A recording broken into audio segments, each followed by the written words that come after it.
السلام علیکم اسٹوڈینٹس، امید ہے آپ سب ٹھیک ہوں گے، خیریت سے ہوں گے۔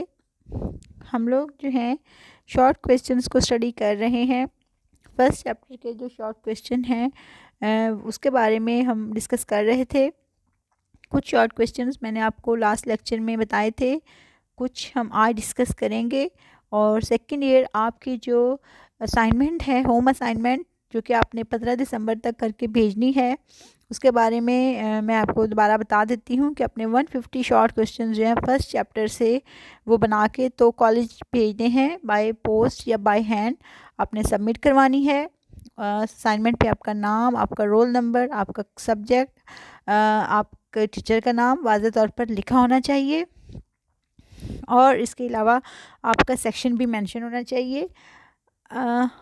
جو میں آپ کو شارٹ کویسچن بتا رہی ہوں، جو میں نے آپ کو لاسٹ لیکچر میں بتائے تھے، یہ سارے بھی آپ لکھ سکتے ہیں، اور یہ آپ کو یاد بھی ہونے چاہیے، کیونکہ جب آپ آئیں گے اور آپ کے پیپرز ہوں گے تو یہ آپ کو بہت ہیلپ فل ہوں گے۔ تو اب ہم اپنا لیکچر جو ہے وہ اسٹارٹ کرتے ہیں۔ کچھ شارٹ کویسچن ابھی ہم ڈسکس کریں گے، یہ فرسٹ چیپٹر سے ہی ہیں، آپ کی بک میں موجود ہیں، اور اگر آپ کو یہاں کی ورڈنگ میں مسئلہ ہو تو آپ یہی والے شارٹ کویسچن جو ہیں ان کے جوابات اپنی بک سے بھی لکھ سکتے ہیں۔ پہلا کویسچن کہ مطالبہ پاکستان کے 5 محرکات یا اسباب جو ہے وہ تحریر کیجئے۔ فرقہ واریت تھی، فرقہ وارانہ فسادات تھے ان دنوں۔ ظاہر ہے ہندو جو ہے وہ مسلمانوں کو بہت زیادہ تنگ کرتے تھے، قتل کرتے تھے۔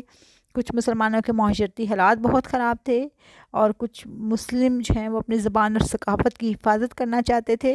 دو قومی نظریہ جو سب سے مین پوائنٹ ہے کہ ہندو اور مسلمان جو ہے وہ دو الگ الگ قومیں ہیں، اور کانگریسی وزارتیں جب یہ 1937 میں بنی تو 2 سال کے عرصے میں مسلمانوں کو اتنا تنگ کیا گیا کہ مسلمان مجبور ہو گئے کہ وہ جو ہے وہ ہندوؤں سے الگ اپنا جو ہے وطن لیں اور حاصل کریں۔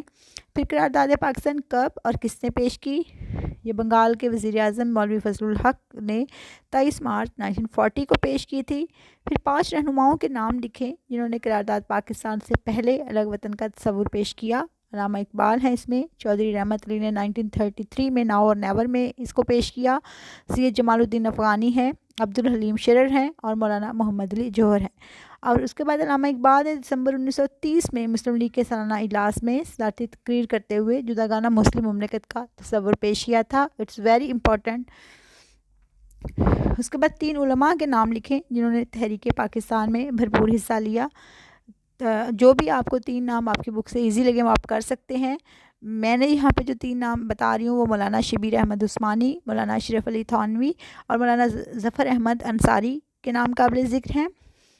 پھر ویول پلان کے 2 نکات، کوئی سے 2 نکات آپ لکھ سکتے ہیں، اس کے 5 to 6 پوائنٹس ہیں۔ وائسرائے کی انتظامی کونسل میں فوج کے کمانڈر ان چیف کے علاوہ تمام ارکان کا تعلق برصغیر سے ہوگا، اور مستقبل کا دستور جو ہے برصغیر کی تمام سیاسی طاقتوں کی مرضی سے بنایا جائے گا۔ ویول پلان جو ہے وہ 1945 میں آیا تھا، اور یہ جنگ کے دوسری جنگ عظیم کے فوراً بعد یہ آیا تھا، اور اس نے یہ پلان دیا تھا لیکن یہ ناکام ہو گیا تھا۔ اس کے بعد شملہ کانفرنس 1945 کیوں ناکام ہوئی؟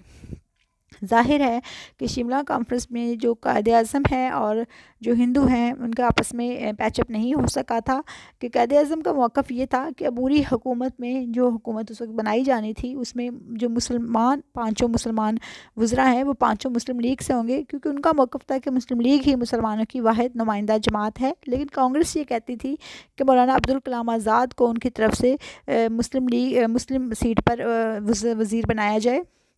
اس بات پہ اتفاق نہیں ہو سکا، تو اس لیے دونوں جو ہیں یہ کانفرنس جو ہے وہ ناکام ہو گئی، اور اس کا کوئی حل جو ہے وہ برآمد نہیں ہو سکا۔ اس کے بعد 1945 اور 46 کے انتخابات مسلم لیگ نے کس منشور پر لڑے تھے؟ ظاہر ہے جب 1940 میں قرارداد پاکستان پیش ہو چکی تھی تو ان کا موقف صرف اصولی اور ایک ہی موقف تھا کہ مسلم لیگ ہی مسلمانوں کی واحد نمائندہ جماعت ہے، اور اس کا منشور یہی تھا کہ انہوں نے مطالبہ پاکستان کیا تھا، اور وہ اپنا الگ وطن جو ہے وہ حاصل کر کے رہیں گے، اور اسی بنیاد پر انہوں نے اپنا الیکشن جو ہے وہ لڑا تھا، اور وہ اس میں کامیاب ہوئے تھے، اور جتنی بھی مسلم سیٹیں تھیں وہ ساری کی ساری مسلم لیگ کے حصے میں آئیں۔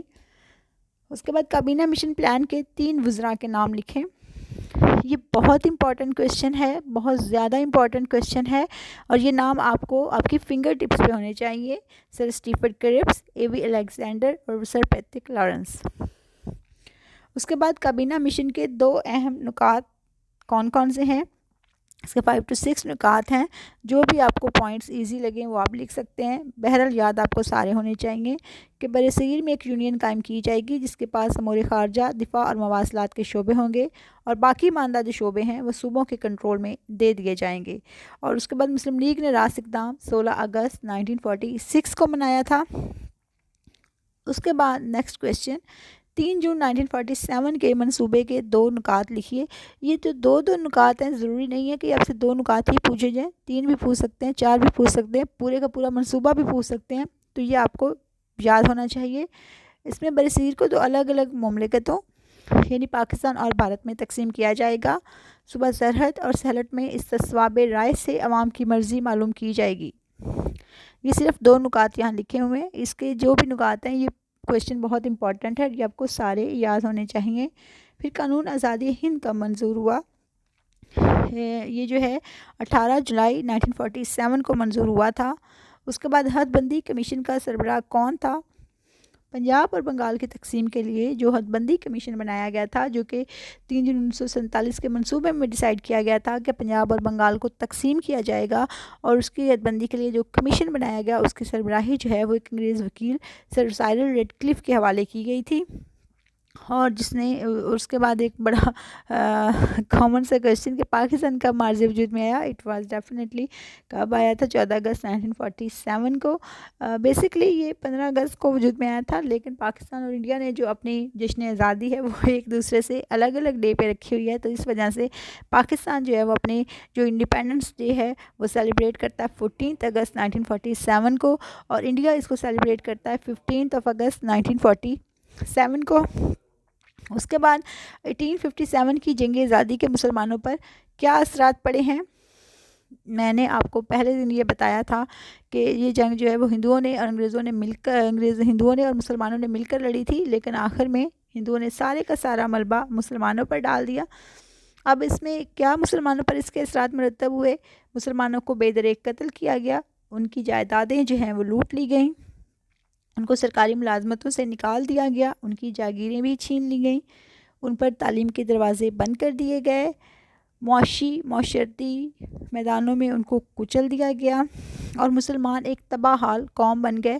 اور کہا جاتا ہے کہ اس وقت کوئی ایسی بلا نہیں تھی جو آسمان سے اتری ہو اور اس نے مسلمانوں کا گھر نہ دیکھا ہو، مطلب کہ مسلمان جو ہیں وہ ہر طرح سے پسماندہ اور ایک تباہ حال قوم بن گئے تھے، اور ان کے ساتھ بڑا ذلت آمیز سلوک کیا گیا تھا، اور اسی وجہ سے شاید اتنی بری حالات ہی تھے کہ جیسے سید احمد خان اٹھے اور انہیں علی گڑھ کے نام سے ایک تحریک شروع کی، جس کا مقصد ہی یہی تھا کہ مسلمانوں کو علمی، ادبی، معاشرتی جو حالات ہیں اس کو درست کیا جائے اور ان کو بہتر قوم بنایا جائے، اور اس کے لیے انہوں نے تعلیمی ادارے بھی قائم کیے، انہوں نے کتابیں بھی لکھی، انہوں نے انگریز اساتذہ کی خدمات بھی حاصل کی۔ ان سب کا مقصد یہی تھا کہ وہ جو مسلمانوں کو اور انگریزوں کو ایک دوسرے کے قریب لانا چاہتے تھے، اور وہ یہ چاہتے تھے کہ جو انگریزوں کے دل میں مسلمانوں کے خلاف نفرت ہے اور جو غلط قسم کا ان کا پوائنٹ آف ویو ہے اس کو چینج کیا جا سکے، اور وہ اس میں کافی حد تک کامیاب بھی رہے۔ اس کے بعد آج کا جو لیکچر ہے وہ اتنا ہی تھا۔ سیکنڈ ایئر باقی کے جو کویشچن ہیں وہ ہم انشاءاللہ کل کریں گے۔ اس میں سے آپ کو کچھ سمجھ نہیں آیا ہو تو آپ پوچھ سکتے ہیں۔ پچھلی دفعہ میں نے آپ کو صرف پکچرز شیئر کی تھی، اس دفعہ میں آپ کو باقاعدہ سلائڈز کے ساتھ میں نے آپ کو لیکچر شیئر کیا ہے تاکہ آپ اس کا سن سکیں اور آپ کو یہ ایزی بھی ہو سمجھنے میں۔ اس میں سے کوئی چیز سمجھ میں نہیں ہے تو پوچھ سکتے ہیں۔ کائنڈلی اپنے اسائنمنٹس بنا کے 15 دسمبر تک کالج ایڈریس پر ارسال کر دیں۔ اس میں سے کچھ بھی سمجھ نہیں آیا آپ کو تو آپ پوچھ سکتے ہیں۔ آپ کے فیڈ بیک کا انتظار رہے گا۔ شکریہ۔